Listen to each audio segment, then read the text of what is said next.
or liberation just have vastly different understandings of what liberation is for. I haven't seen this much importance and attention.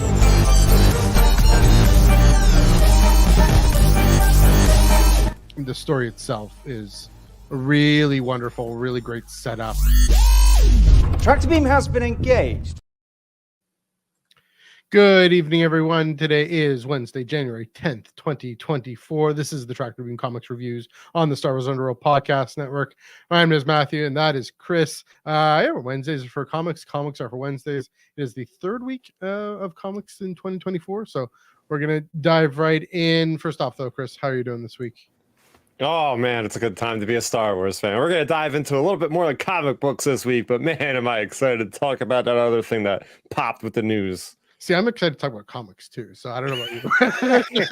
We're one comic book. We got one comic book on the docket, ongoing number 42. We'll get to that in a minute. First, we'll do the plugs at the top.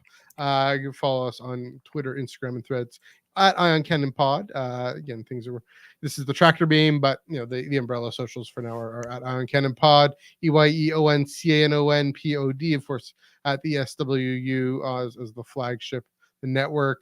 And Chris, where can they follow you on the internet? And we'll get to that again at the end. You can follow me on Twitter at StarRaptor, and the main thing is youtube.com/StarRaptor. And a new little pet project I have is StarRaptor.substack.com for my personal blog over there with all fun, good stuff. I'll talk a little bit more about that at the end of the show, though, because there's some good stuff to get into at the beginning and in the middle, meteor part of this show. Meteor, meteor. So a meteor dropped yesterday. It's true. Meteor of Star Wars news. Yeah, Twitter, Instagram, and Threads. My personal MNUG1138. Personal Twitter at NUG485. Yeah, I go into some Star Wars there. I go into some other things. So check those out. We'll definitely go into the plugs again at the end. Let's dive right in. There was one comic book this past week. Ongoing number 42 was written by Charles Soule, art by Stephen Cummings, and Wayne Foucher and Jonas Trinidad. Three is a penciler and color artists. I don't know, I forget how that breaks down. Color is, of course, by Rochelle Rosenberg. Cover, as you just saw, by Steven Segovia and Rain Barreto. Sith Rising. Luke Skywalker knows his destiny is leading him toward a confrontation with Darth Vader. But Vader is a Dark Lord of the Sith, and Luke is barely even a Jedi. To have any chance at survival, he must find a way to train himself in the battle techniques he will soon face. He must find another Sith. Finally,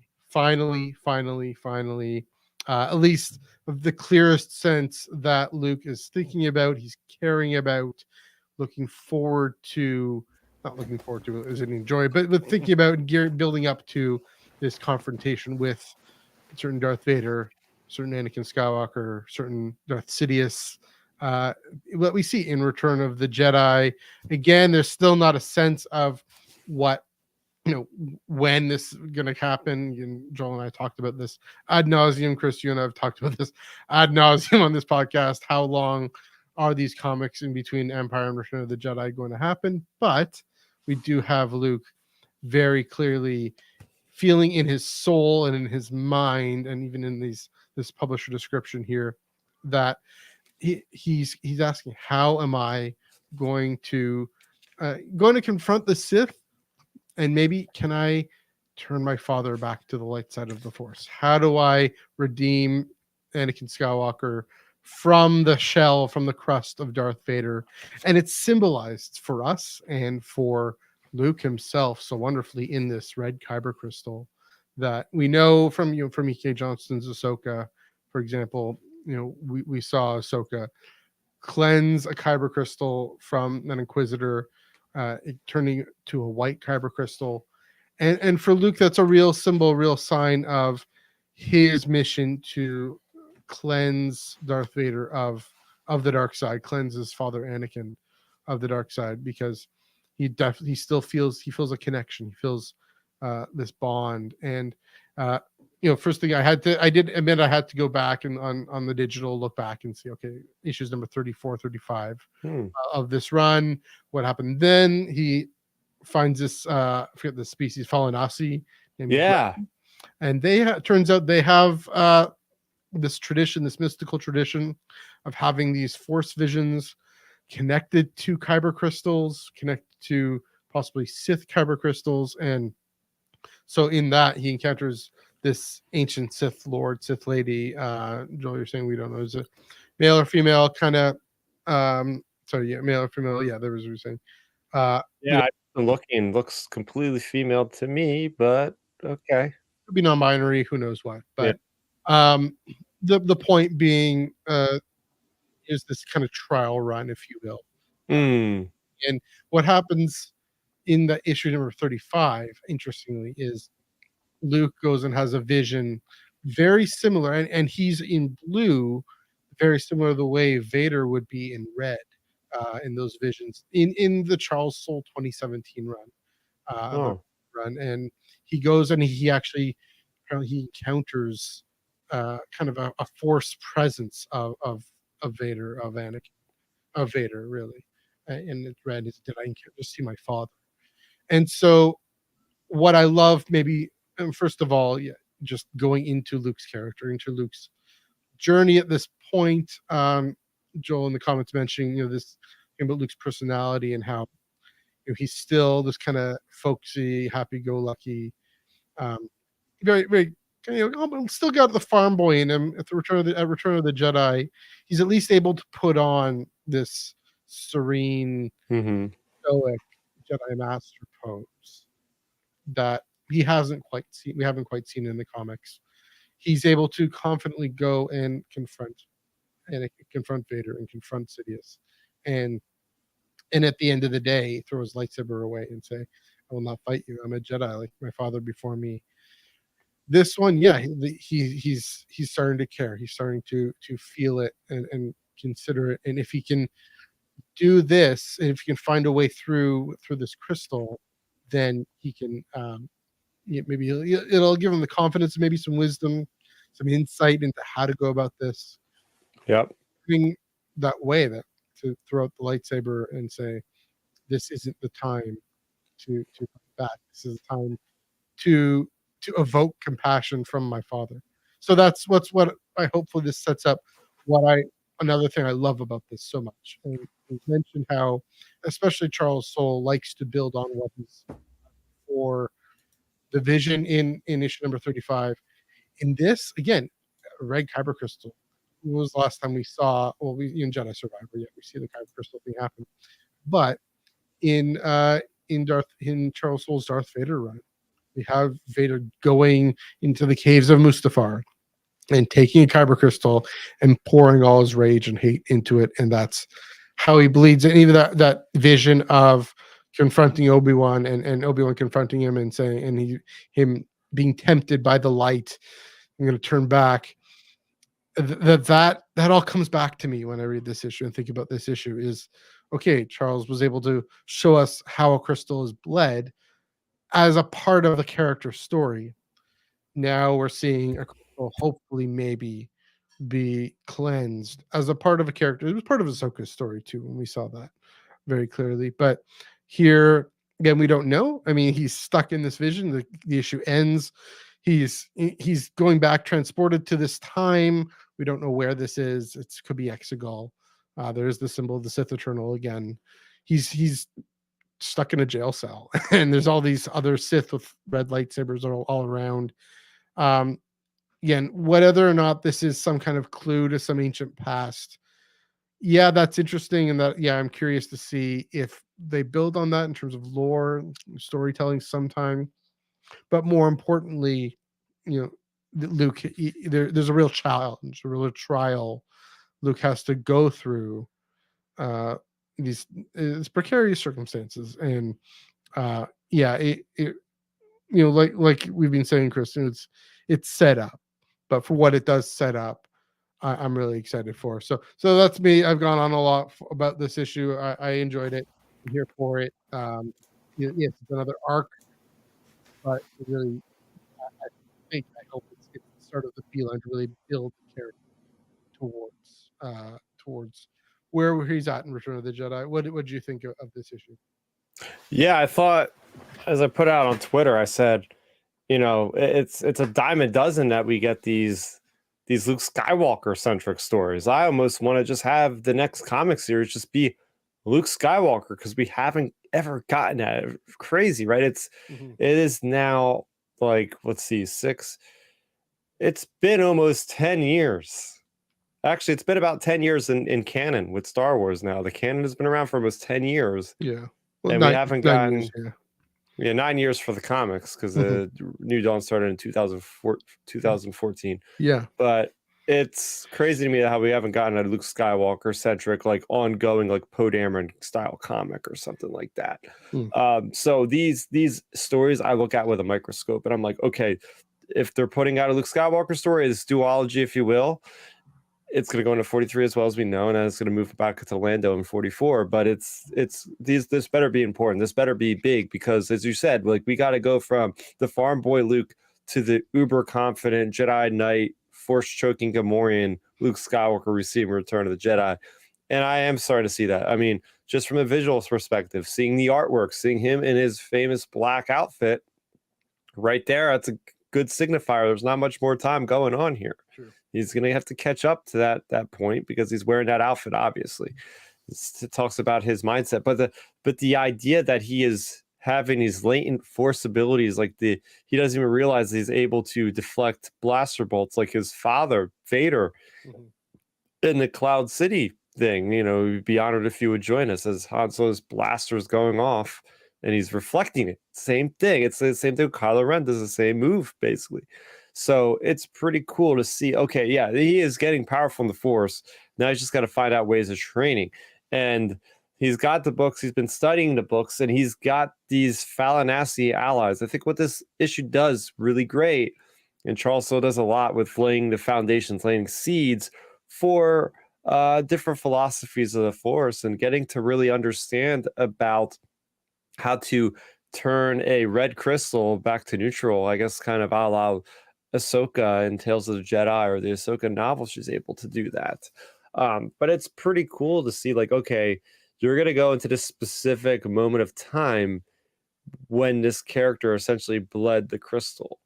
And he's trying to compartmentalize, as you said, to do it in a somewhat safe manner of figuring out, how do I turn somebody to the light side in the Sith in this compartmentalized world, but also having the idea of the risk involved. I like how they put out the risk that's involved, where yeah, you might not come out of it, meaning like your head, your mentality might be stuck in there forever. You're physically here in this world, but you might end up going crazy, essentially, if you get harmed inside your brain in this world. So it's this very weird kind of sci-fi element to this story, which is interesting. I think it's pretty cool seeing the iconography of the Revan-looking troopers. I think it's safe to assume this is an Old Republic time. I'm waiting for that first nugget to say that this was the Old Republic. Yeah. And I think we're going to have to learn about that next issue, because we still don't even have a name of this Sith character. But everything is leading to me to believe that this is probably Old Republic. Yeah. And Joel's saying, Charles teasing that, yeah, issue number 43 might have more details. Yeah. So a big moment of this issue is just the idea of where Luke's head is at as far as romantic romantic things, right? Because people are always saying, like, hey, is he just celibate? What's his deal? Like, what's going on? Because in Legends he had Mara Jade as his lover and father of his children and whatnot. And it's the idea of, I like the philosophy that we dive into here. The idea that this Falinasi woman could have been as strong, maybe not as strong as Luke Skywalker, but if she honed her abilities, and this has come up more recently in Star Wars and other mediums, if you channel your abilities, if you focus on it, you can get stronger. I mean, look at Ahsoka, like a Sabine. She's pouring everything she has into becoming a Jedi, and now she is.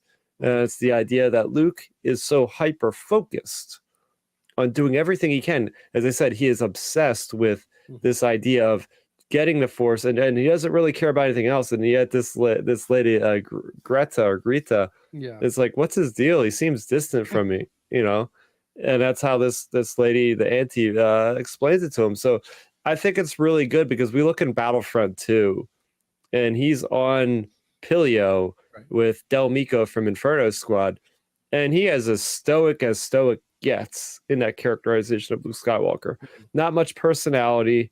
He's just very by the book, and he's just very driven. I guess the same could be said of Return of Jedi somewhat, but he's got more light spots. Yeah. But I think it did a good. I think Charles did a great job of explaining Luke Skywalker's, like, I don't even want to call it sexuality, but just like where his head is at as far as like romantic interest at this point of his life. Yeah, I mean, it's interesting to bring up that foil. I will say she has green hair, not red hair, so it doesn't quite fit. No, I'm just kidding. Interesting to see, someone bring that up at all. I wasn't expecting that, really. I mean, we don't really see that side of him dealt with as much as, say, Rey, for example. And maybe that could be problematic, right? Rey's a woman, so clearly she has to have a romantic interest. Sorry, Raylos, but I just don't work with that.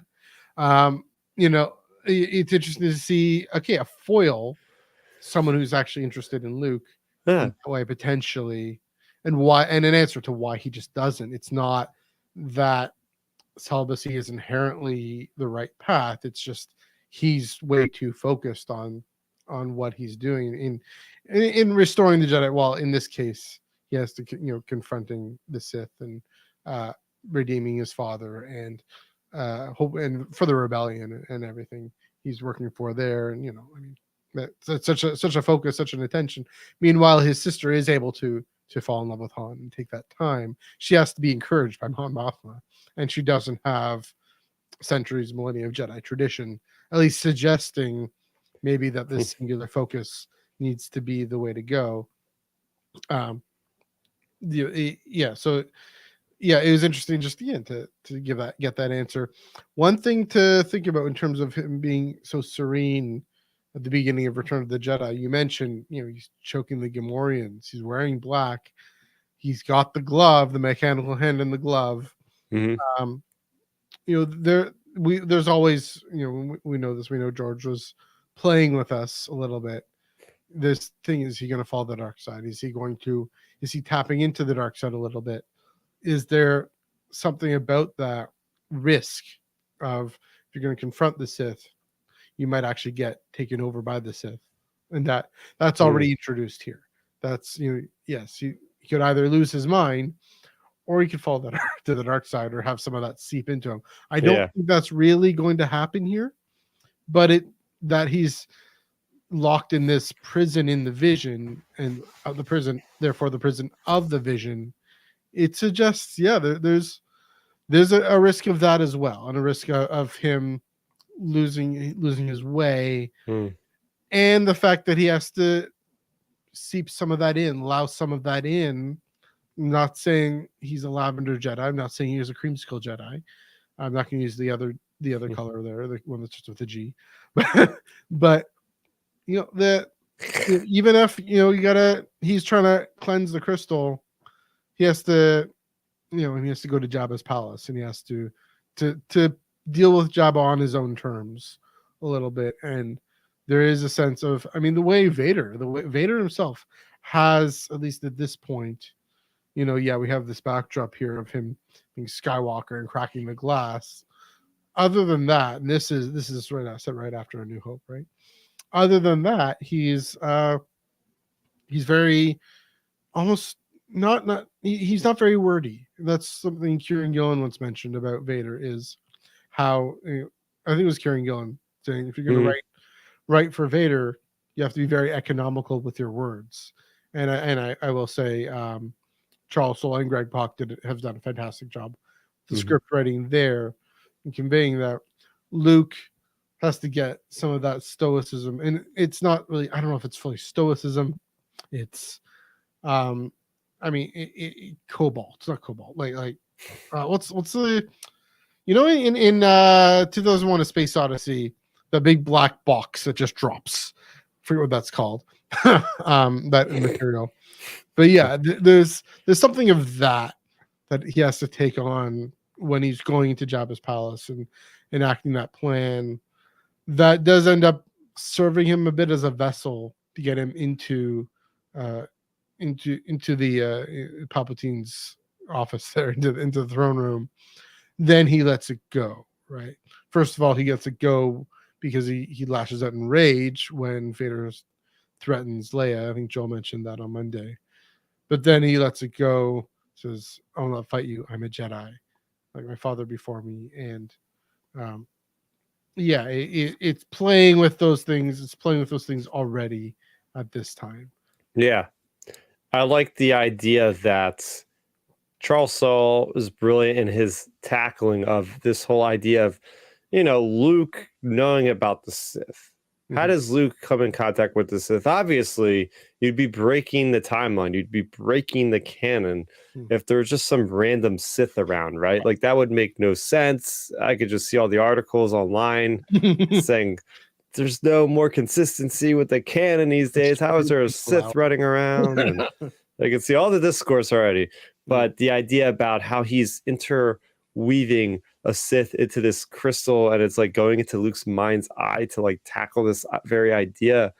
It's just a very deft way of dealing with this situation and giving us a good transition for Luke again from the comics in 2015 to where we are now with the 2020 run and beyond. Like, this is a great kind of transition all the way throughout. So I dig the way that he's kind of literally thinking outside the box with this is how Luke is dealing with this. And this is a tough time to be a Jedi. I mean, there's nobody else he can really turn to for help. Obi-Wan is gone. Yoda is still there, but he's reluctant to go back to Yoda at this point. So there's a lot of history, but it's just also a great way of seeing Luke constantly going back. We've seen earlier in the year, last year with Elzar Mann, and how he got the first book going through this liquid stuff. And it's like, whoa, it's this really ethereal kind of vision that he had. And so far, I think they're doing a great job with Luke. And looking back, watching Return of the Jedi, like we always say, now we have the comics to kind of fill in the gaps and thinking about certain cool adventures Luke might have been having. Yeah, it's exposition through storytelling, right? Which I mean, when I was at Shadow of the Starlight #4 last week, so it's just a lot of exposition, a lot of words.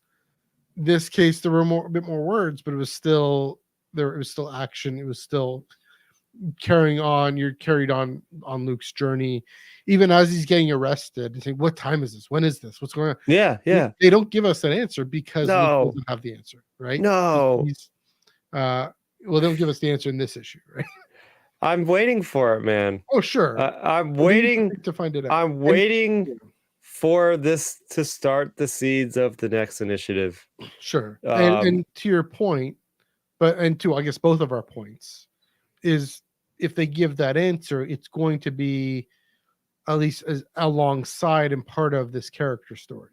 It's always going to be, again, exposition through character, exposition through dialogue, exposition through story. And so right now, and we need, for this issue, we needed to fill the uncertainty and the chaos and the precarity of him being arrested and being disoriented and out of time. And, there's supposed to be the rule of two. Why are all these, what's with all these Sith with all these red lightsabers springing up? There's obviously the Inquisitors and all that, but no, these are Sith, right? This is probably before the rule of two, but Luke's got to be disoriented, and we feel that disorientation by not getting the nerdy answer. We'll get the nerdy answer next month. I gather. I could be wrong, because Luke needs it to be able to situate himself in the story and have the confidence to, maybe again address, because this is the story of this crystal, right? This is the story of healing that crystal. Yeah, what's going to happen with the crystal, right? Because you have a green, I like how they mentioned, I have the green crystal. We know where that's going to go. But we don't ever see Luke with a red crystal unless he has it in one of the visual guides for the sequel trilogy. Yeah. I've been a while since I looked, and I could Isn't imagine there- like Sorry. one of the things in his background of his place on Octo, maybe there's that red crystal, or in the case of this, maybe it's a clear crystal that yield, and they're gonna look back and be like, they were seeding this store since 2019, you know. Or Charles like, I'm going to use that in the story. Thank you. Is also possible.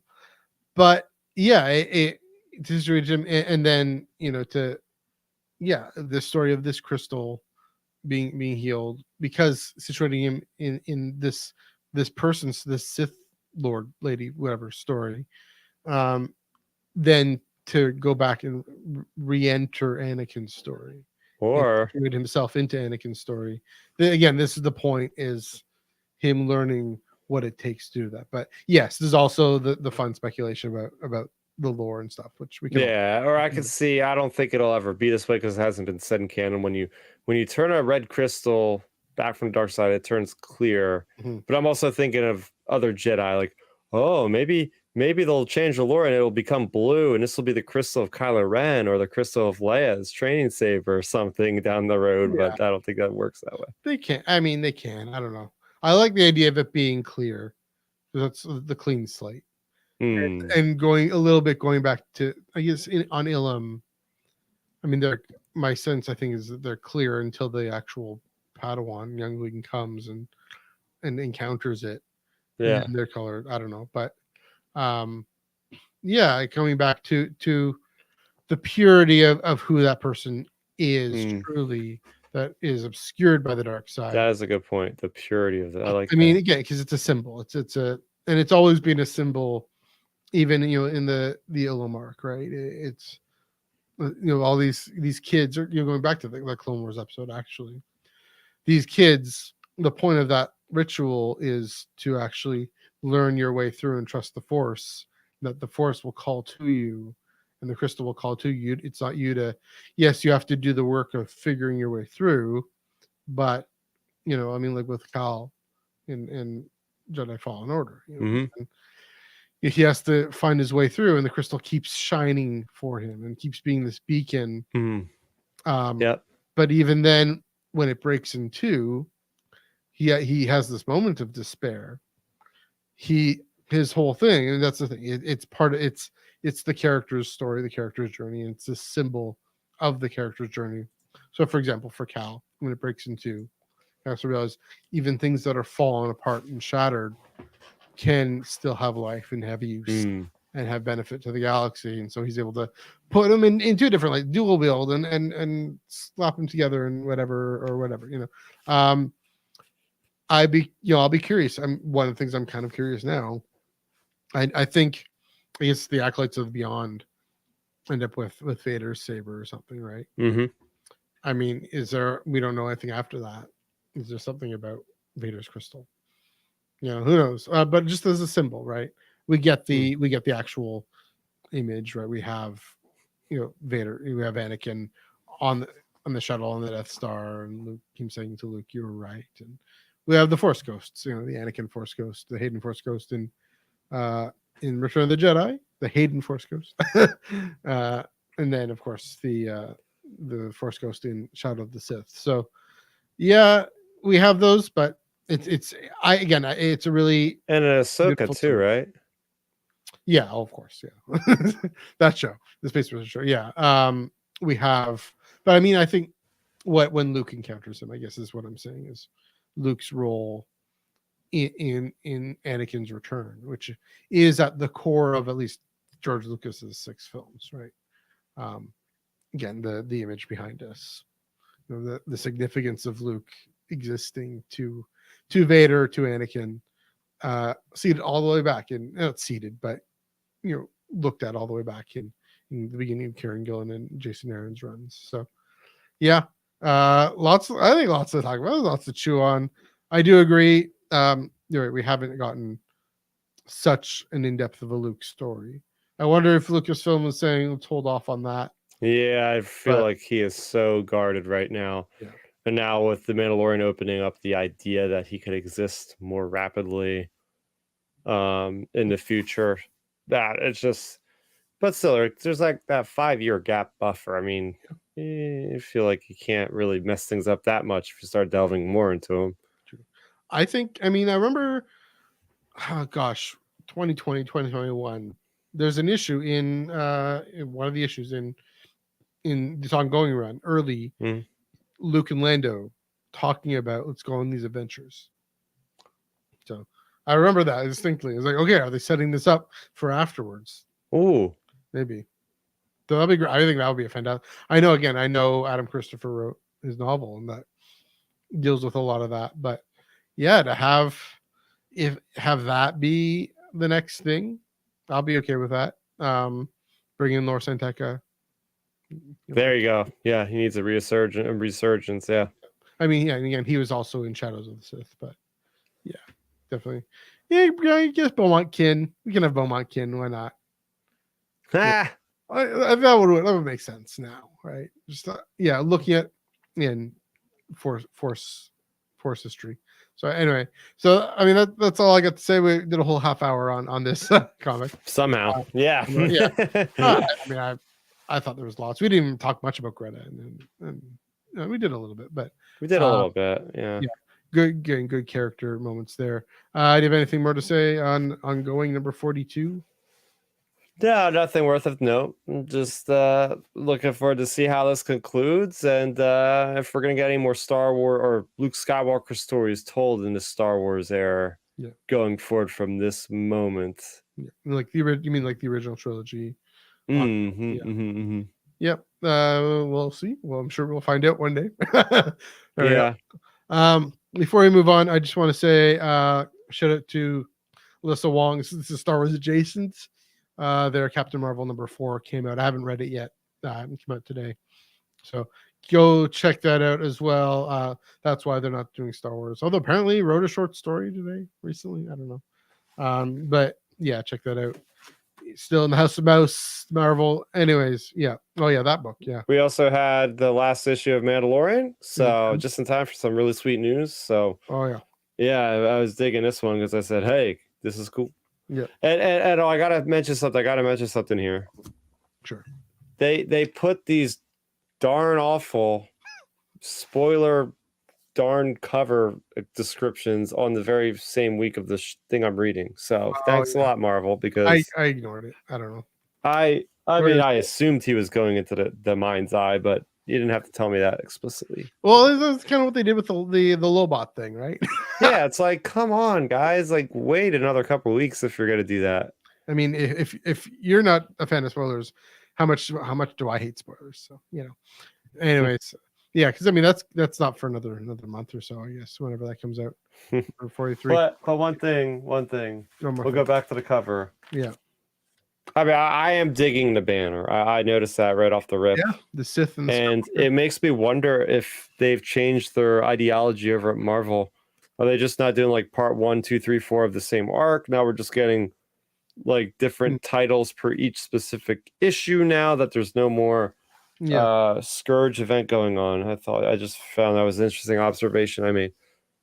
Yeah, I think they tend to do that when there's like you said, one-offs. This isn't a one shot, but kind of like shorter runs, which again, when we're thinking about the beeline to Return of the Jedi and the time to Return of the Jedi, that this is only a 2-issue mini arc.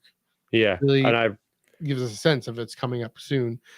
So I think I remember like the Obi-Wan Kenobi going all the way back to the Jason Aaron's number 7 that had more things on the cover.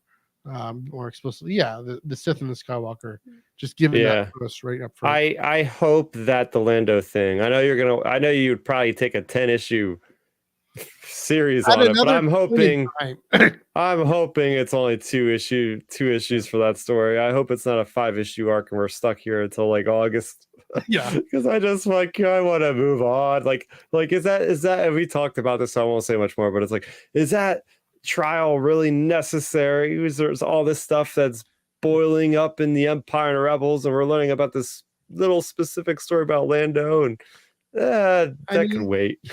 he took a droid, a secret droid with codes, and he took it to Jabba.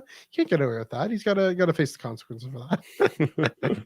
I probably not gonna. Hopefully not too long. I mean, I'm waiting for the solicits. I'm waiting for the damn solicits for the next month.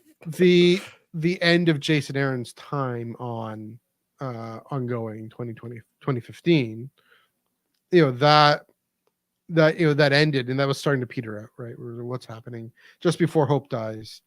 Just before Hope dies, they saved us. Just before Hope dies, they save us with like a few like almost one-offs, right, of Luke, Lando, Leia, Han, I think. So yeah, kind of these shorter little things. Maybe this is hopefully something similar, telling a more concise story. Oddly enough, a concise story, but super significant to the whole saga. Maybe again, we're talking about with Luke especially. Yeah, maybe they're trying to, Charles. He's always trying to deal with the story group and even the higher ups above the story group, right? The TV folks, the movie folks, to say, can I tell this story? Can I tell this part of the story at least? Maybe there was more of a story he wanted to tell. I don't know. I'm just speculating here. More of a story he wanted to tell, and then Lucasfilm said, "Well, we're gonna maybe hold off to see if we can do a version of that on film." The real push towards Return of the Jedi and getting him in the mindset towards that in some other medium at some point in time. I don't know. We know how these things work. We know what's going on, but yeah, because the last thing they want to do is put out a comic book story, and then like somebody has a really good animated movie idea, or somebody has a really good video game idea, and they basically have to say, "Sorry, like we can't do this. It's already established in the canon. We can't break canon." There's been tweaks here and there, but they can't just completely like delete a story completely and be like, and upset a bunch of us and not worry about it. And then we'll have to get over it. I mean, we're going to see an Andor. I'm pretty sure we're going to see. I can speculate how season 2. How did Cassie meet K2SO? Oh yeah, and it's going to be like, yeah, there's this one-shot comic that I don't mind. I like it, but whatever. It's a one-shot comic. We'll have to deal with it. Yeah, it's like the lowest tier. No offense to the creative team, but it's like the lowest tier of canon, probably. But which is a one-shot canon. It's not even a miniseries. It's not an ongoing. It's just a one single comic book. Which is to say, they'd rather not risk that at all. Yeah, maybe to your point, we'd rather not risk that whole confrontation thing at all, and just say no, you can't. Because then next thing you know, they're gonna have fires beyond fires Armageddons on their hands, because they're gonna get the diehards that are gonna say, I'm not buying your stuff anymore because it doesn't matter. All 5 of us going up to them at Celebration. Yeah, you're done supporting this. I'm not spending money because none of this matters in the end. If that was the haters' main concern, I think that'd be okay. They have other nonsense that they've made up that, as I mean, that we don't even to give airtime to on this channel or whatever. But yeah, so anyway, Captain Marvel number 4. Let's check that one out. Oh, okay, yeah. On that note, guys, we can't help it. Whoa, what's this? What do we got coming in? The podcast Harriet. Oh man! For those who do not know the Iron Cannon podcast, the podcast Harriet is my way of being a little cheeky, a little silly. There was some news yesterday. This was a meteor of on-screen news that everyone's talking about, and so the podcast area is talking about. And we're like, yeah, why not? Let's talk about it. Let's have a podcast. Let's go to the tractor beam. Talk about ongoing 42 for 20 minutes. We ended up talking for half an hour, almost 40 minutes. But yeah, but yeah. So first off, Mandalorian season 4. Mandalorian season 4 is going to be a film. Second off, bearing the lead in this description. Oh, and by the way, Ahsoka season 2 is coming. And then also, by the way, Mandalorian, the actual season 4, that's also possibly coming. So, yeah. I don't know about that one. I've heard something about that. There is like one site that reported, nobody else is reporting, so I'm keeping it as a rumor. But... All right, that's a rumor. Now, the rumor, well, one of the things they've said is, and I think Joel's mentioned this too, is okay, so this Mando film and then the Filoni film, the Thrawn film that we all know about, then maybe a third film. Maybe I think that's also a hint of a rumor. And to see those as a trilogy, I don't know if I'd call that a trilogy. I'd say we consider that a trilogy if you see are the films. But if anything, that's the far off speculation is if these two films do well. I think Joel was tweeting this. So give credit where credit's due. If these two things do well, and which they will, maybe there'll be a third one. I don't know why, but anyway, the main thing bearing the lead here, Mandalorian confirmed to be season 4 is actually confirmed to be a film, a Mando and Grogu film. Chris, what are your thoughts? What are your feels? Yeah, my first thoughts, my first reaction, impressions, if you will, of this is I was just scrolling. I just look IGN. They said something about this. Wait, what? And this is like 12 o'clock, so I had to get ready to go for work. So I was like, all right, let me check StarWars.com. And sure enough, there it was. And it's like, whoa, what the hell? This, just. And last week I was saying, I retweeted what I said because I thought this was hilarious. Like the day before, I said, I have a good feeling about Star Wars news. Everybody's back. It's the first full week for people at Lucasfilm and everywhere in the entertainment industry. I have a strong feeling we're going to get something. Here I'm thinking it's, probably like the Bad Batch date with maybe the first trailer. And little did I know on that random Tuesday in January that we would get an entire movie announcement. They usually save those for Celebration. They announced the 3 films. And by the way, real quick sidebar, it's great that they acknowledge that James Mangold's film's being done still, because I was a little hesitation. Some of these industries, the entertainment, if a movie does not do well, we've seen the repercussions of certain directors losing a job on it, and they just scrap it. If it doesn't do well, they're like, oh, we don't have confidence in John Trevorrow or Trevorrow because this movie stunk. We're getting rid of him or whatever. That wasn't the only reason for his exit, but anyway, I was just happy to see that, to reiterate that we're still getting that movie. We're still getting the Rey movie, obviously, and we're still getting the floating movies. So then I thought that was really interesting, because that means, okay, we're getting, as we said, 2 Mandalorian films, but the idea of having this film just smack dab in the middle of continuing seasons of TV, I had no problem with the finale being the epic finale that we all deserve. We think it should be in the movies, throwing everything as the last piece of the puzzle for this decades long, probably at that point, Mandoverse. So to see that they're kind of testing the grounds of having a movie here, then going just like the MCU in a way now, essentially, is very interesting to me. I'm very excited for it, because there's so much potential here. And the idea of how soon, I think the thing that got me really excited was how soon this is coming out. The idea is that if they're filming now in 2024, I think they're all intents and purposes are trying to get this movie out by probably Christmas 2025. I think that is their target, because if you have this shot by, let's say, start production in like April, it goes the whole summer, 6 months production, whatever. It's usually a whole nother year of post-production work on special effects. So I could see this being out in 2025. I know there's no date, but the fact that they said it's going to be rolling film this year gets me very excited. And I wish that Lucasfilm would do this more. I like this kind of announcement, because time and time again, we've seen something get announced, like Taika Waititi's film, like the other people's film. There's many examples out there.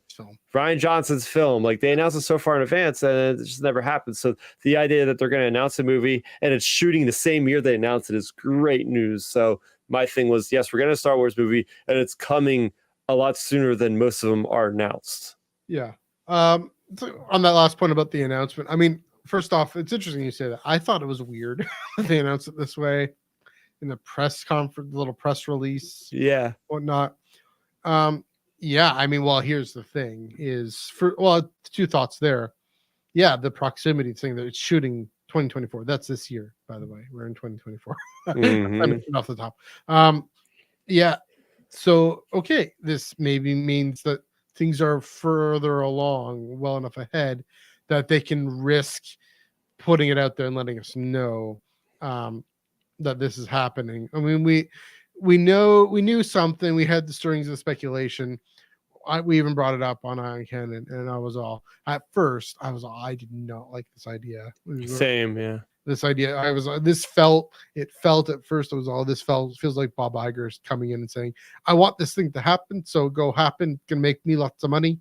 But now I'm starting to come around and say, okay, even if I liked Mando season 3, if I wanted to stick to the plan to maybe have different adventures with Din and Grogu, okay, a film, especially Jon Favreau. I mean, Jon Favreau knows how to write, knows how to direct.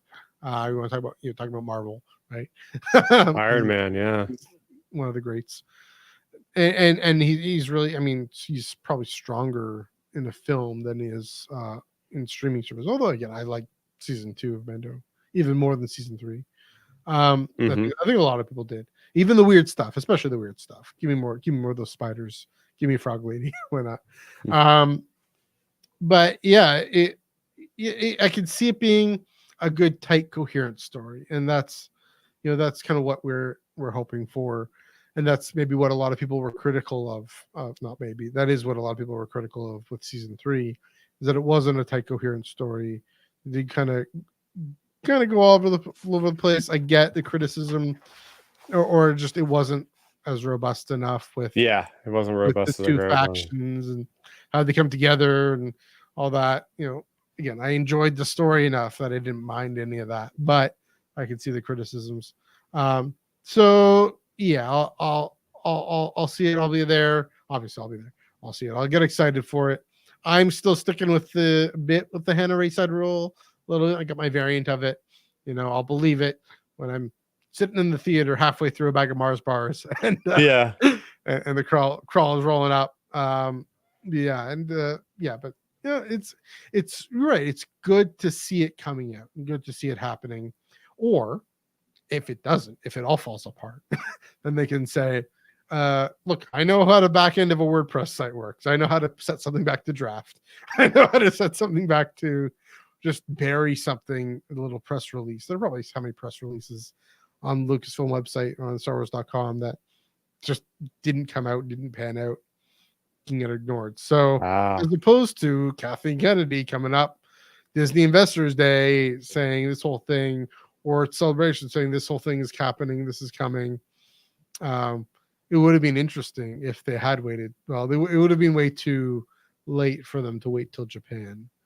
Yeah, or D23, but it would be interesting if they had waited till D23. So they're doing it now. Hopefully, it means things are either well enough on their way, or they're just, I don't know, trying to bury it or shuffle it up. I don't know. Those 2 possibilities. So go ahead. Yeah, I think that the reason why this was announced the way it was is because they were on the teetering point. There was probably certain factions at Lucasfilm saying, make a season 4, and then certain factions say, no, let's make a movie instead. I feel like this is definitely not your normal type of Star Wars announcement. And then now it's the new year. They're like, hey, we're going to be filming this no matter what, let's say 2 months from now. So we kind of have to announce this before we start shooting. It's going to get out, and we're going to have a terrible idea. You can't make a movie secret. Exactly. So that tells me that they're shooting this thing in probably the next month or 2, probably.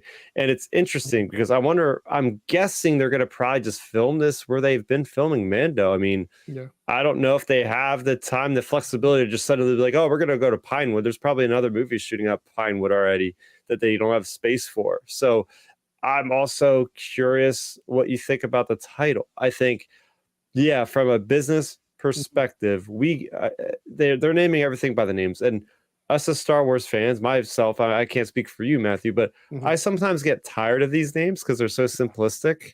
And it's just like, you look at Ahsoka, there was so much more going on in Ahsoka than just about Ahsoka. And to the point where I was like, wait, is this about Sabine more than Ahsoka? But then there's General Syndulla, so this could be like Rebels revisited. I don't know, just throw any other big umbrella type name.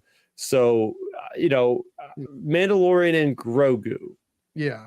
We could do some speculation here if you want. Like, do we think this is a big continuation of where we see a certain characters? Like, is this going to be actually maybe include the General Syndulla, maybe include different characters we've seen, or is it going to be more of like a really specific, like season 1-esque story that we've seen Mando Grogu on her own a lot? I mean, if there's anyone they tie in, we need to see Satine connect back with her people. I'd say, but even then, I don't know. I think with the title, at least. I mean, remember, title even is marketing. Title is branding by definition. The reason for these titles, these names, is even going back, Solo, right? These are characters we've already built a connection with. Ahsoka, we've built the connection with, so just call it Ahsoka. Mandalorian, we've seen that on it's the name of the show, and until we heard the name Din Djarin in the finale, we heard Moff Gideon in the season 1 finale name him. We thought he was Mando. We thought it was the Mandalorian. Until we heard Grogu's name, or say, since we've heard Grogu's name, since we heard Ahsoka name him, we've already, since we saw him the first moment or the end of the first episode, we've had a connection to this kid, but we have the name now, and we're used to calling him Grogu. Yeah, just call it that. Say, tap into that connection, even if it is boring, even if they can have something more evocative. I mean, Skeleton Crew is a little more evocative. The Acolyte, that's cool. More evocative. These are characters we don't know yet. I want to call it the Vern Show, but it's not going to be about Vern. She's going to be in there for 5 minutes and then leave. Yeah, so I get your point. I do, and I agree with it. I just think, it's branding and marketing. Again, I wish they had done something more evocative, but people, again, we always have to think about the casual fans. We always do. Yeah. The casual fans are going to be like, oh, I want to see the Mandalorian Grogu movie. Oh, it's called Mandalorian Grogu. Okay. Yeah, exactly. or say it's called, I don't know, On the Run from the Empire, whatever. What's that? What's that about? I don't know what that's about. I want to see a Mandalorian and Grogu film. Oh, okay, let's call it Mandalorian Grogu. So, you know what I mean? Yeah, I get it, but yeah, I find it very interesting that there is no writer that's tasked with this. You would have thought for sure Jon Favreau would be writing this for Dave Filoni. Yeah. So I don't know why that wasn't announced. I know a lot of us, myself included, had problems with Jon Favreau's writing in season 3. I think a lot of us think like he needs another set of eyes looking at his scripts, because they're pretty simple, and it's like there's not a lot of depth a lot of the time. It just seems like some of the times like his stuff is written a little clumsy. So I'm actually hoping that he has like more help if he is right. I'm assuming he's writing it because this is his idea. His is Filoni's. I can't imagine he's going to direct and not write this movie, but maybe this goes to show that there's going to be a team of people helping him out on this one. I don't know. Also, maybe he's a better film writer than a TV writer. True. Possible. There we go. And I just want to, sorry, Joel, please forgive me. Way to actually spell his name right. Good job. There you go. That's a whole inside joke. Yeah. So again, it'll be interesting. Again, the story. On the Run from Imperials. I mean, here's another thing I'm excited for. Apatrano, this guy. Where is he? This guy right here. He's gonna be in a Star Wars film. I don't know if you can see. I'm gonna pull this up. Nope, it's taped on there. Paul Sun-Young Lee. Apatrano. Oh, yeah, he's got to be in it. In a Star Wars film. He's in a Star Wars. In a film. That's gonna be exciting. I hope he's in it. That's what they've set up. So I think there's gonna be huge connections in this movie. It's not gonna be just them walking around on a barren planet. We've seen that too many times. They're too embroiled into conflict. And I mean, shameless plug here. Shameless plug here on an article on a blog I posted today. Five different characters we should see in this movie. I think they're gonna try. Favreau is gonna try, and it's probably a mandate by Disney, honestly, to be like, we want you to put at least 1 or 2 characters from each of your series in here. So then people get out of this movie theater and they're like, oh, I have to watch Book of Boba Fett. Oh, I have to watch that. I have to watch Skeleton Crew. Oh, I have to watch this, Ahsoka, to tie it all together, to just get more subscribers. But also it's a universe at this point. This isn't season 1. I know people are saying out there, this is probably going to be a soft reset to a certain degree of And it makes sense because the way season 3 ended, they tied a bow on it and said, "Oh yeah, these guys go off in the sunset. They have their own little cabin on Navarro. Mando's kicking his feet up, finally getting a chance to relax. Grogu's just messing with the frog around, the forest, and it's a happy ending. So it's kind of nice that they left it off there because now we're able to pick things up. And I guess viewers that haven't watched all 3 seasons will kind of be led to believe like, oh yeah, there was some crap that went down, but this is okay for you guys to watch from the get-go. But I'm still thinking we got to see Grand Admiral Thrawn. We better see him because he needs to get raised up a little higher on his threat level.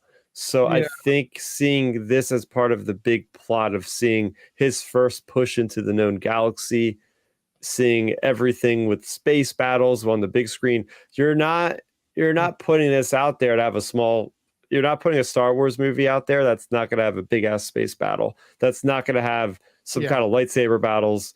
I wouldn't be surprised if Luke Skywalker's in this just because they're going to have a bigger budget. They could throw him in there with the technology like Indiana Jones and make it look even better than we expected.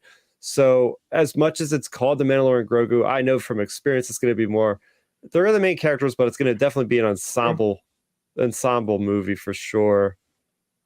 Yeah, I mean, I'm curious to see relatively what the budget is. If it is that big budgeted, I do wonder if, I do wonder how much other characters are going to be involved. I think if Thrawn shows up, I think it'll be again Marvel, like Thanos in is it Avengers? Is it Age of Ultron, where he grabs the gauntlets and fine, I'll do this myself. Or was that the first Avengers? I forget. Might have been the first one. Yeah, he's got to do something like that. Yeah, I think it'll be something just at the very end, kind of like what with Maul in the Solo, right? For example. So, here we go. Well, I don't think they're. Yeah, okay. They're Space Jammer. Sure, that'll be funny actually. Maybe Grogu learns to talk, basic. And she's like, I can believe I can fly. So you're like, wow. That, I know. That's a good joke, Travis. Good job. I appreciate it. Yeah. So it's a good question. Is this going to be, how much does it connect to the bigger story? That's the thing with what we thought what season 4 was going to be. We thought it was going to be smaller. We thought it was going to be just them going around with, just on their adventures that are smaller, kind of New Republic. Yeah. Well, remnant adventures. The idea, it still could be that. The thing with Thrawn being in the galaxy that affects the Imperial remnant and coalesces them behind him. So, as we saw in Mandalorian season 3 in that really cool Shadow Council scene. So it's how much this connects. I don't know. I'm not going to hold my breath to see if it connects too much. There's probably going to be a whole new villain that we may or may not know, that is maybe connected, kind of similar to how Morgan Elsbeth was connected to Thrawn. There might be someone else who's connected to Thrawn. How Gideon was connected to Thrawn in a way. Not directly, but or the members of. Who's on the Shadow Council? Pelion.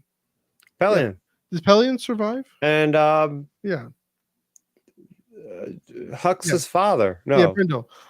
Here's my speculation. Okay, here's my speculation. If there is a big bad character Thrawn, it's going to be Pelion. And he's going to be a bit of a sympathetic big bad. We haven't gotten much of Pelion. We got so much more. Of course, he's from the original Thrawn trilogy. My sense, if anything, if they're going to use it to tie into Thrawn, it would be Pelion. But or everything with Coruscant, those guys. What's his name? What the doctor? Oh man, Isn't he dead? Well, no, the one. Yeah, I mean his brains got fried. His brain got fried. But whoever the Gideon's, Dr. Pershing, and then the the sympathizer, the oh my goodness, yeah, The girl, yeah, her. communications officer. Yeah, her. I think she might be involved in this too. And the only reason I think of that is because that's where we got it seeded in was Mandalorian. So again, thank you.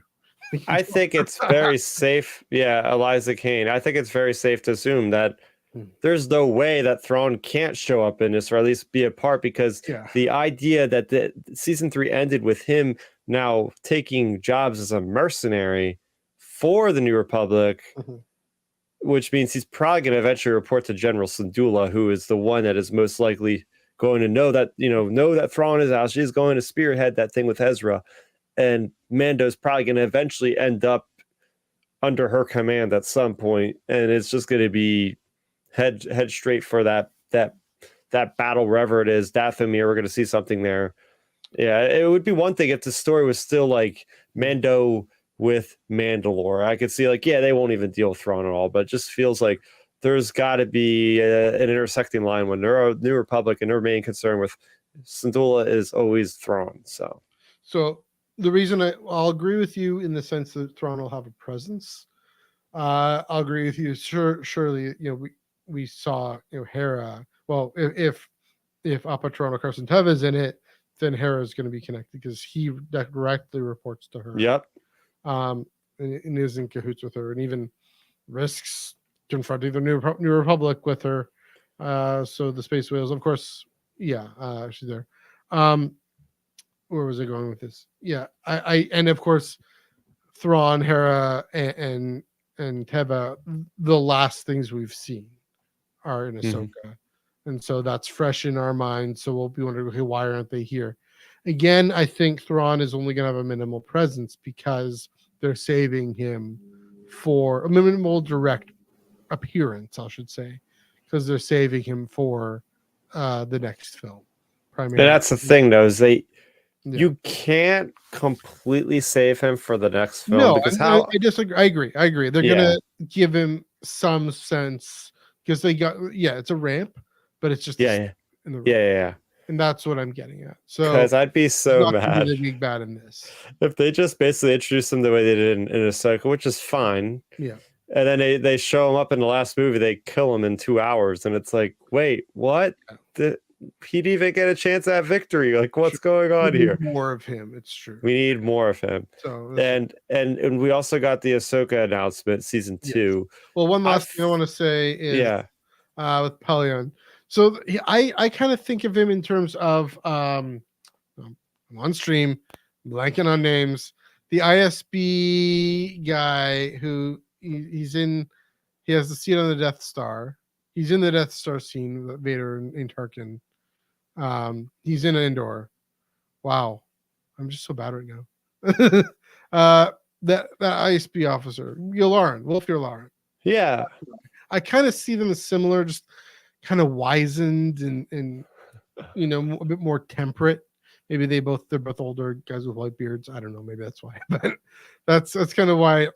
Yeah, I mean, Pelion, he knows how to handle Thrawn.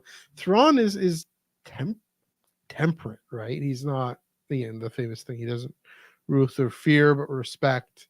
So Pelion, maybe, and then of course we could. I guess because you will see Pelion, we'll see Enoch, and then maybe Thrawn for a little bit. Yeah. So, anyways, yeah. This is true, Joel. This is true. They are. I agree, but the way they go about their business, I mean, anything, even the Thrawn novels, you'll learn in the Thrawn novels. They're, true. Anyway, yes, we gotta belabor that. You wanted to talk about the Ahsoka news? Really cool image that came out today. Of the Mortis statue, the Mortis Mountain, with the finger of the Mortis Mountain in Ahsoka and Sabine. Did I say Satine? I meant Sabine. Although Satine showing up would be cool too. But Sabine on the mountain, looking, that's Ahsoka season 2 and all the actors, all the cast of sharing that. I'm more excited for this because I'm more Space Wizard show, Ahsoka Eternal. both of these news items are things we knew, especially, of course, the way Ahsoka season 1 ends and how it ends on this cliffhanger. Literally looking over a cliff. You're Balin looking over a cliff. So, yeah, but the confirmation of that. Again, weird that this is how they confirm it. Don't know fully why. Just say, yep, this is happening. Don't worry about it. It's on its way. But yeah, Ahsoka season 2 confirmed. What are your thoughts and feels about that? Yeah, I mean, connected to the Mando film, I think the characters that are on Peridea are not going to be mentioned or not even going to be visited in the movie. But characters outside of that planet will be in the movie. Again, tying together the Mandoverse, showing the strengths, showing the mass audience of people like, hey, if you missed a couple seasons, you could find these characters in this movie. Like, it's simple business practice. Like, they're trying to make money. And that's the main thing. And they got to throw these characters in there for people to get to get their subscriber numbers up or whatever, I guess. Yeah.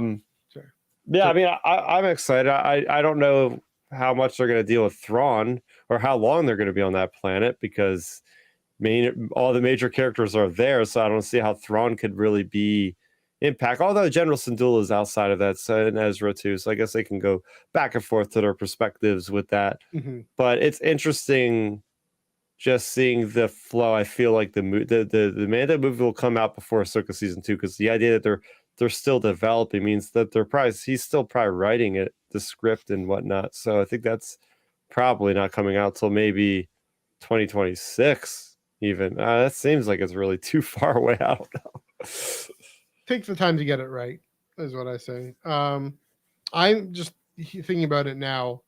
I'm really excited, even using the Mortis statue, Mortis Mountain, to market this. At least, I mean, I know Dave drew this on a napkin, but you know, the importance of that lore, the importance of what that means. I mean, it's Balin. Who knows what they do with Balin, but the importance of that means for Shin, what the importance of that means for Ahsoka and Morai and Sabine, and the Force and our understanding of the Force, and whatever else is happening on Peridea. Questions of power, questions of what does it mean to maybe control the galaxy and versus submitting to the light and the will of the Force. Maybe this will be a way of even addressing. I'm just again keep on going that they're going to take hopefully time on this planet. We're going to see it, and Morai and everything is so connected. I was talking about Luke having to take in a bit of the dark side, and I refuse to say he's a good Jedi. I saw a tweet the other day. It's like, oh yeah, he's great Jedi, like Qui-Gon, like Ahsoka. Like, come on, this is going to be once and for all. Ahsoka's gonna. I mean, she's faced this in season 1 with the Anakin Force Ghost vision thing in the world between worlds. I think it's gonna be once and for all. Her showing herself, her showing Sabine, her showing us that even when she left the Order, she was serving the light. Even with the Martez sisters, she was serving the light. Even the choices she had to make during the rebellion, she was serving the light. It's not that she left the Jedi in order to find some sort of egalitarian, some sort of balance between light and dark, if that's what balance is. No, she left the Jedi to more fully serve the light. And if Balin and Shin are looking for this sort of stalemate between the son and the daughter, that's in order to maybe control the Force and control the galaxy or the universe or whatever, control reality. Ahsoka is saying, no, you have to submit to the light, and that is your way forward. And so I'm looking forward to this, especially now that she's faced this and she's so much lighter. It'll be, I'm excited. Just again, the extent to which Mortis on Twitter, I'm Mortisologist. See that Mortisologist? The extent to which Twitter will be involved. Or sorry, Mortis will be involved. Yeah, I'm hoping that going back to the movie, that this will be the time to get Boba Fett back in action, get Cobb Vanth back in action. We got that teaser of Cobb Vanth in the back of the tube. What's going on with that? Maybe Mando and Grogu will make a pit stop, see Pelimoto along the way, say, hey, I need this information on this Imperial holdout cell.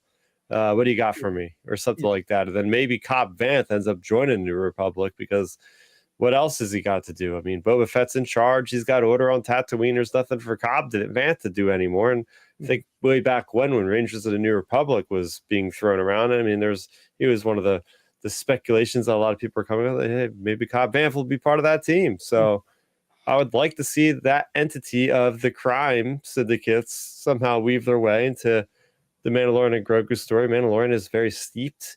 He was a bounty hunter himself, so he's very steeped into all that kind of seediness of the Star Wars galaxy. So I think it's about time that we also revisit that. Yeah, I agree. I mean, I think that seems more likely that they'll spend more time with those characters that have come up in the Mandalorian show than with Thrawn. Again, Thrawn, he's gonna have a presence. It seems even just the more interesting energy around that film is going to be about Cobb Vanth and about Boba Fett and even oh gosh, here I go again. Ming-Na Wen's character. Fennec Shand. What time is it? It's 10 after 10. It's getting late. That's what time it is. That's why my brain is forgetting things. So yeah, all these different characters. Travis Mitchell, sure, yeah, why not? Bird's character, sure. I don't know. That seems just the perfect opportunity to bring those folks. Okay. Yeah, I think so. Yeah, there's that. And again, Ahsoka news, all that. Yeah, so good to see things going forward. Go ahead. Yeah, just one final thing on Boba Fett before we move off. Just think of how many times they tried to get Boba Fett the big screen. Starting with Josh Trank in 2015, and then with James Mangold, his film Going Under. This could be the time. Who would ever think that we get Boba Fett in another kind of Mandalorian movie? But this could be how it is. We might see Boba Fett on the big screen. Can you imagine Tamara Morrison playing all those clone troopers, finally getting crack at the big screen playing Boba Fett? That'd be a beautiful thing. 42 years. If it's 2025, 42 and a half years after Return of the Jedi. Yeah. Right. So, yeah, I mean, well, it's interesting. So another thing, I think it was kind of implying or bringing up the whole question of a trilogy. I don't think we can really call it that necessarily.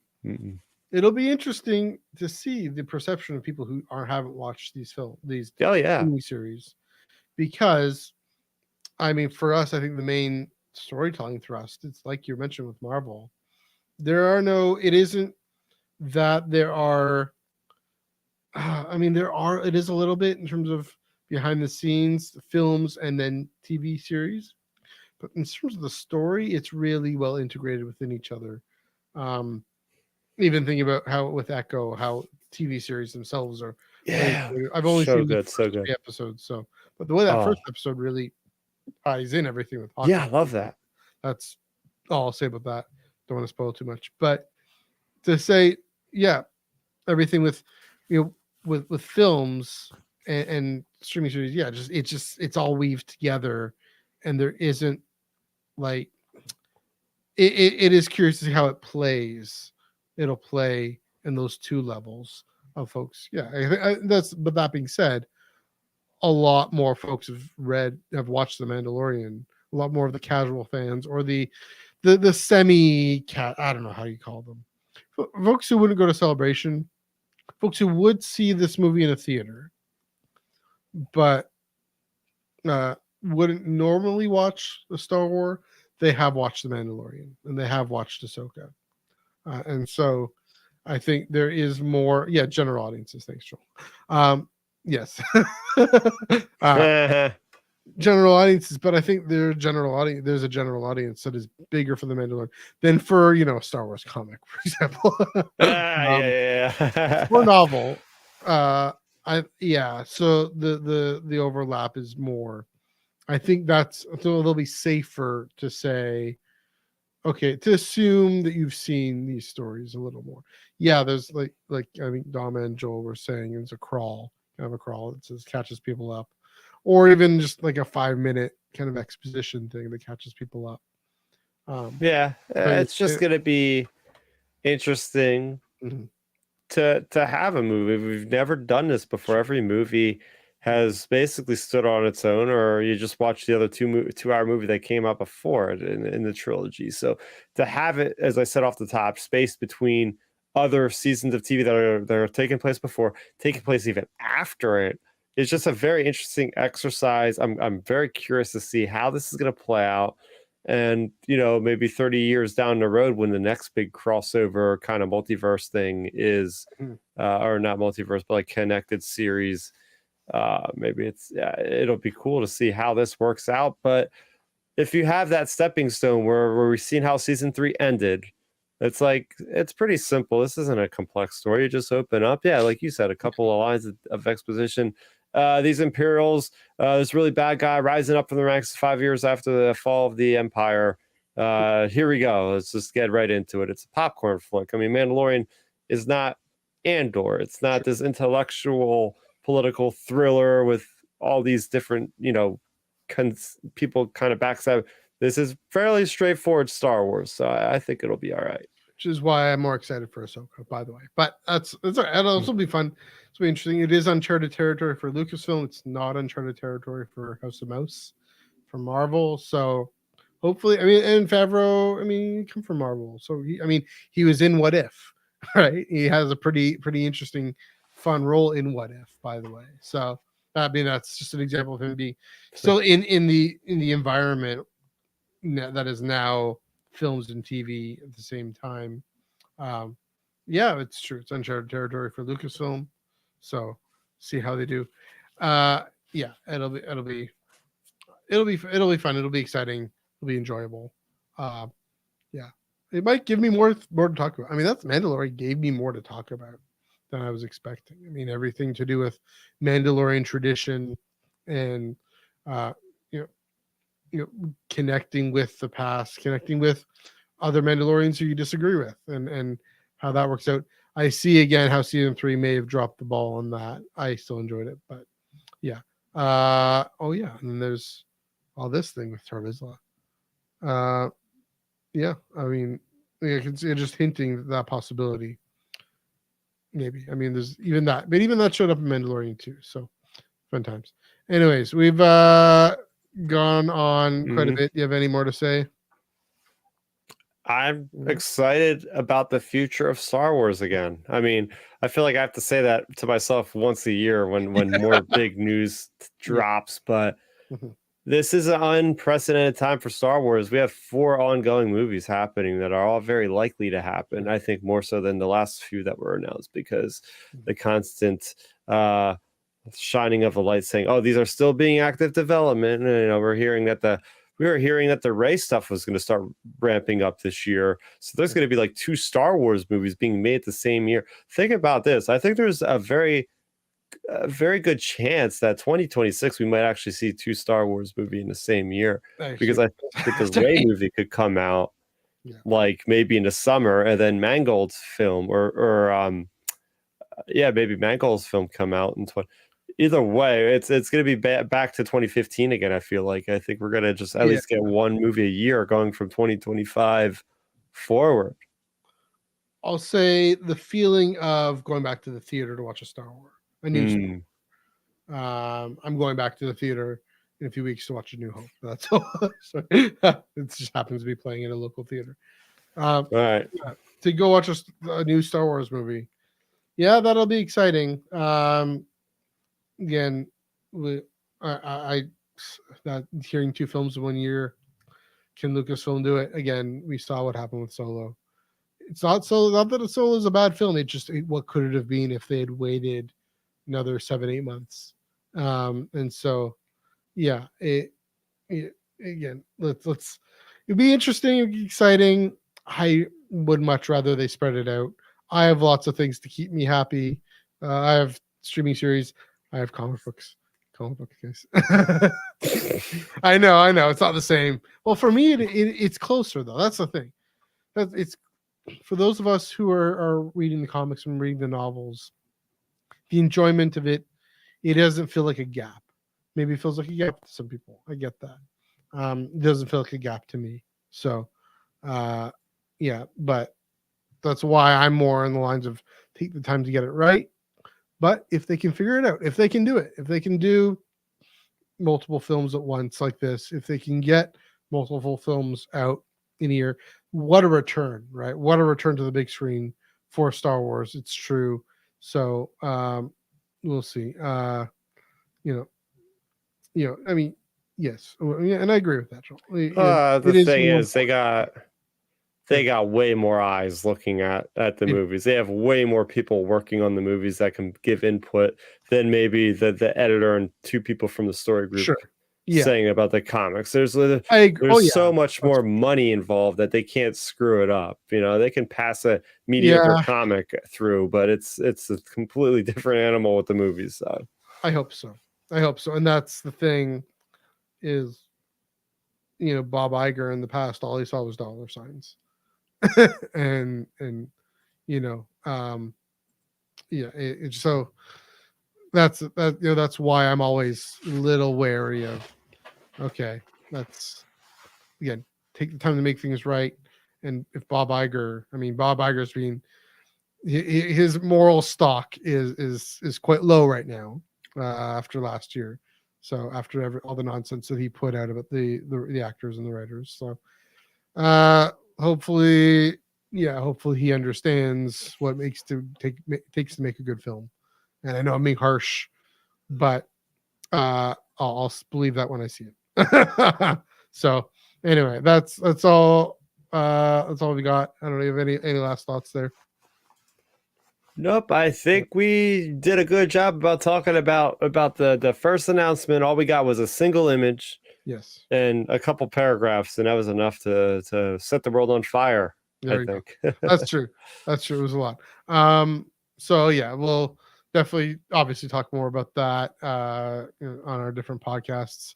We'll say I'll get to releasing next week at the end. But so it's been a show, being a very different show, long about the same length, but only one comic to talk about. Then we got this whole other thing, the podcast area. So, and also great conversation in the comments. Keep that up.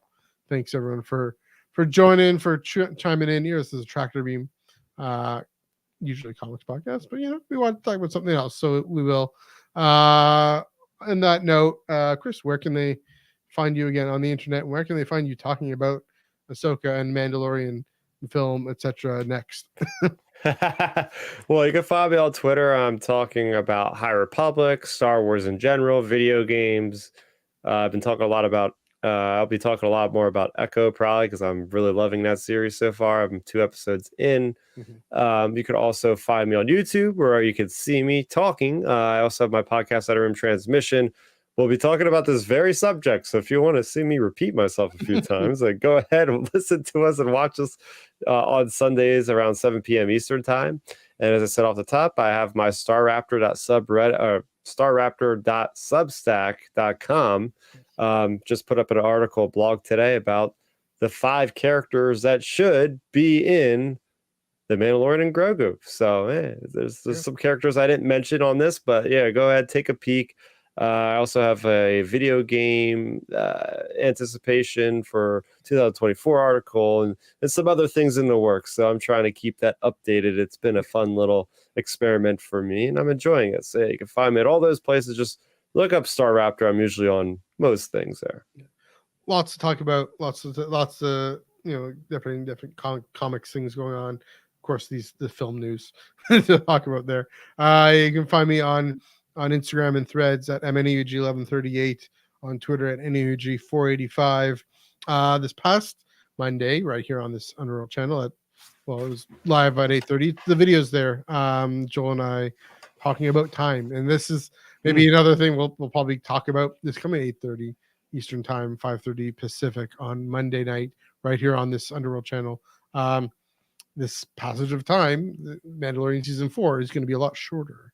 It's going to be 2 hours than Mandalorian actual season 4. If that happens, it'll be longer. But you know what I mean. The experience of time. We were talking all about that. This coming week, we got a guest on. We were talking about Gira Staros and Mon Mothma and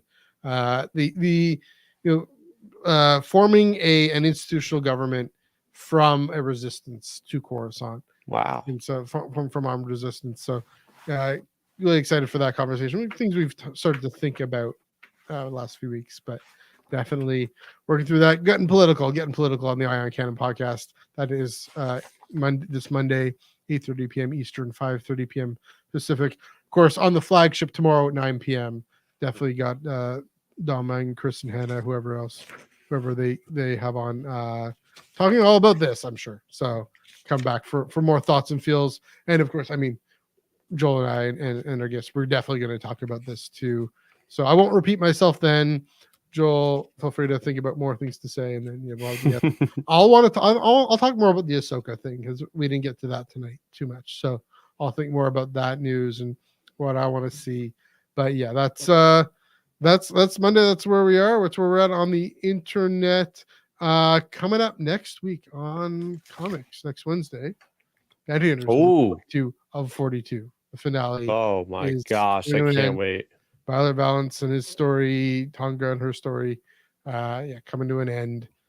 We don't know if their stories are coming to an end, but this story, Ethan Sachs bringing it to a very satisfying, hopefully, conclusion. Also, Kevin Scott's High Republic #3, getting back to the High Republic. Always enjoy. Oh, I'm in it, man. I'm knees deep in High Republic right now. I'm reading a couple books, so I'm having a good old time over here. Oh yeah, that's right. Shoot.